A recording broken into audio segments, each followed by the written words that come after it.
अरे त्या अंगणवाडी बायकांचं डोकं खाल्लंय, डोकं आधी एकतर होईना मुठलं इथं.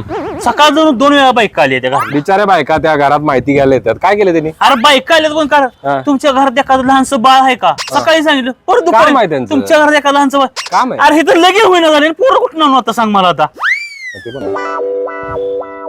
पॉइंट आहे. एखादी पोरगी बघायला राहिली पॉइंट आहे मग तुझ्या का असला जोडीदार असतो उतीकडे का बघतो काय काय बघतो ग बस. ज्या पोरी बघतोय त्यांच्याशी तू नीट बोलत नाहीस.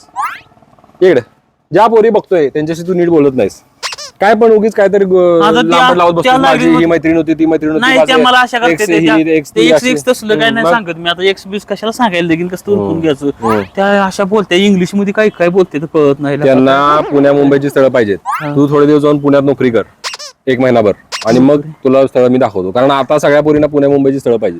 तिथं मसर आहेत का शानखाने काढायला सांगा आता. तिथं कोण मसर आपल्याला काम काय नोकरी जमणार? पाहिजे, नोकरी पाहिजे. 1 महिना काय तर करून नोकरी करते. सांगू की आपण कंपनीत कामाला आहे. एकदा लग्न झालं की नाही मग परत तू इकडं ये.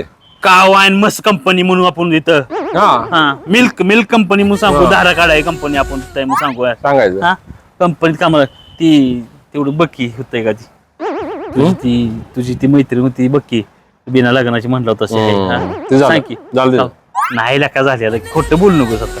बघतो बघ काय होते आपण कंपनीत कामाला आहे म्हणून. हा? व्यवस्थित सांग. पण ते अंगणवाडीच्या बायकाचं काय टेन्शन घेऊ नकोस. त्यांचं काम आहे ते विचारणार रे. त्यांचं उगी कशाला टेन्शन घेतलं. लग्नाचं बघ रे ते बायकांत जाऊन तिकडे पोरं इथं पोरं बघायला लागली. जा घरात.